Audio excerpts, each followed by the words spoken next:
I wanted to squeeze this in before I upload the rest of the video, but I'm in the back of the car, and if you look, here's the pile of keys they give me with the rental, and they also came with these two plastic keys, and I couldn't figure out what the plastic keys were, but later I found that there was a keyhole in the back seat in the back console, and because I was trying to figure out how to flip the seats down, but that keyhole doesn't work with the regular keys. And by the way, there's no keyholes in the door, so if your key fob is dead, you're not getting in this car. But anyway, so what I found was these little plastic keys go into this little keyhole in the back console, and they open this little panel, but you look in the panel, there's nothing in here. So I'm not quite sure what this little panel is. I thought it was a place to flip the seats down from inside the car, but it's not. So if anybody out there knows what this little secret panel with the plastic keys is for, let me know. But yeah, enjoy the rest of the video. There's no gas release. I'll show you that on the other side, but this is the trunk release. So you hit that and then it pops the trunk off, and then the window controls are pretty standard. Nothing great there. It's a decent looking car. So here's the trunk. I'll show you the key fob thing in a little bit, but it's a pretty decent trunk, pretty roomy. You can get quite a bit of things in there. The seats don't fold down. The back seats don't fold down. They look like they do, but I couldn't find a lever to fold them down or anything. Oh, wait a minute. I lied. Pull this lever here, apparently, and that folds the seat down. Oh, to get the passenger doors open, you have to click it twice. And then that, so then now, I guess I can fold the seat down. Wow, look at that. That's pretty cool. I had the car for a week now, and I couldn't figure that out until I looked in the trunk. So anyway, that's how you fold the back seats down. Little levers there. Open the other side here.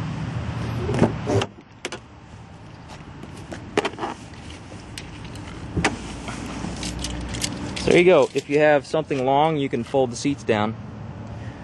It's pretty nice. The gas cap, nothing to write home about, but to get it open, you just push it and it comes out. And it doesn't, you just put it in there and you twist it. It doesn't ratchet like other gas caps, so that's a little different deal.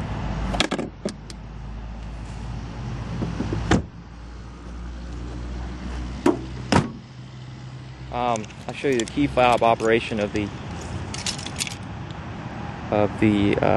trunk here. So what you do is you push it down for 2 seconds, and then it opens. So some key fobs I know you have to push them twice and whatnot, but this one is pretty simplistic.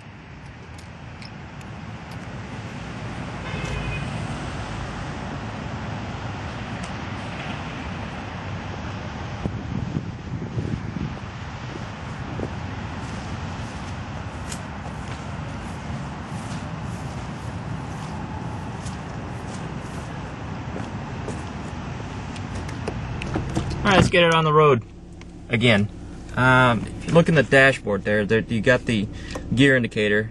P turns to R. A little glare here. And then neutral, drive. And then if you shift that way to the right, and then down shift down, and then up shifts up. So I'll show you here. That's in just plain old drive. Shift it over to the right, and then if you want to downshift, you pull down, and you want to upshift. It's probably not going to let me do it while I'm parked, but anyway, that's it's pretty cool. It's got manual automatic transmission, I guess you call it, but you can downshift and upshift to pass and all that. So, all right, let's get it on the road here.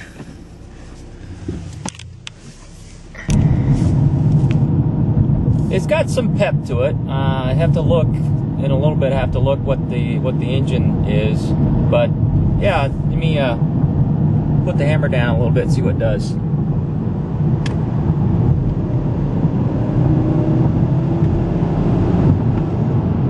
not too bad. I'll show you in a little bit. The accelerator, it's got a weird accelerator in that it does have standard travel.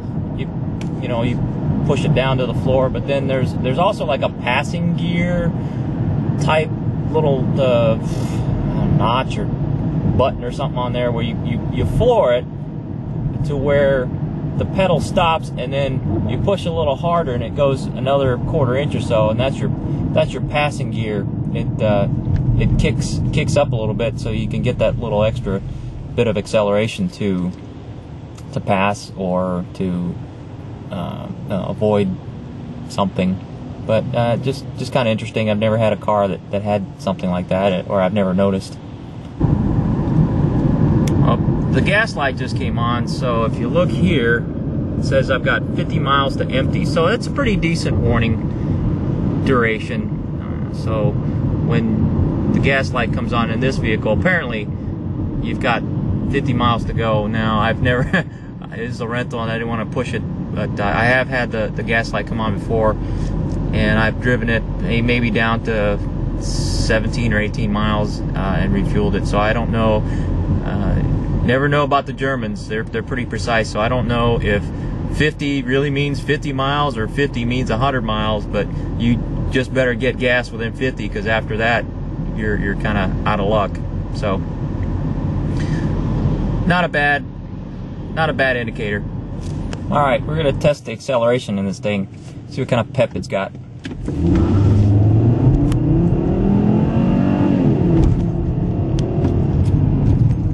Good. One other thing I didn't like about the seat was to adjust. Well, here's the lumbar support right here. You push this, and there's a little hump in the middle of your back that comes in and out. I like a lot of lumbar support, but to adjust the seat back, you know, forward and backwards, this lever here, you have to stick your arm behind you and pull down, and that's how you recline the seat. So it's kind of cumbersome to get to. So not my favorite way to do that. Let's take a look under the hood. The hood lever is under here. It's kind of dark, I know, but you can't pop the hood with the door closed. So you have to open the door there, and then you can pop the hood.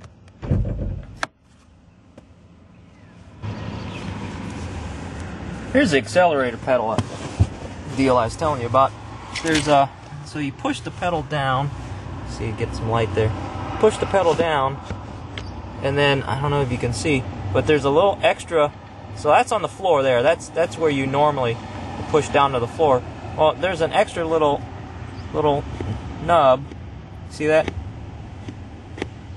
And that's the passing gear. So if you've got the thing floored and you need just that little extra bump to get you past a truck, or when you're passing, get back into your lane, you can get that little extra bump. And I don't know if it shifts down or what, but it does give you a little nudge to speed you up. So that's pretty interesting. Gotta hand it to the Germans. This is how, when you get the hood release, you push this, and that releases the little loop there to let the hood come all the way up. And the hood the hood stand, I guess you can call it, is nicely brightly orange marked, so you know what it is. That's probably the engine oil. I don't see the transmission anywhere, unless that's the transmission. This is some kind of fluid here, but pretty clean, just as you would expect from German engineering. Not a whole lot you can mess up or fix under here. It is a side-mounted engine, so that means it's a front-wheel drive. But that's pretty much basically it. It says 2.5, so I'm guessing that means 2.5 liters. So that's probably either a small V6 or a very large 4-cylinder. I'll have to find out, and I'll put the information in the comments below. Yeah.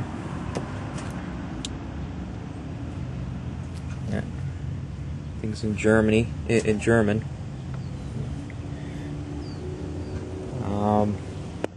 But I would buy this car if the price were right. Not my style of car that I like, but if a good deal came along and I need a new car, and it's a solid car. It's a well-built car. Just a couple of things to get used to from an American standpoint, but it's not bad. They did a good job. Good job. So hope you enjoyed the video. That's all I got. See you later.